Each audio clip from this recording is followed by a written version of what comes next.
இதுதான் வள்ளிக்கிழங்கு. நம்ம போன வருஷம் பொங்கலுக்கு, அதாவது பொங்கலுக்கு எல்லா காய்கறியுமே வச்சு சாமி கும்பிடுவோம். அப்போது 2 கிழங்கு வாங்கியிருந்தோம். கிட்டத்தட்ட இதெல்லாம் 1/2 கிலோ சைஸ் இருந்திருக்கும். அதான் ரெண்டும் சேர்ந்து 1/2 கிலோ இருந்திருக்கலாம். இப்போ பார்த்தீங்கன்னா நல்ல தளிர் விட்டு ஏற்கனவே ஒரு வாட்டி உடஞ்சி போச்சு.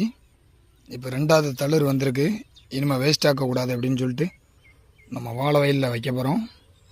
ஏற்கனவே இந்த வாழை கொஞ்சம் நோய் விழுந்த மாதிரி இருக்குது. இது பக்கத்தில் ஒன்று, அப்புறம் கொஞ்சம் கேப் பார்த்து இன்னொன்று வச்சுருவோம். ஏதோ இந்த வருஷம் பொங்கலுக்கு நமக்கு மறுபடியும் யூஸ் ஆகும். காக்கநல்லூர் விவசாயி மணிகண்டன்.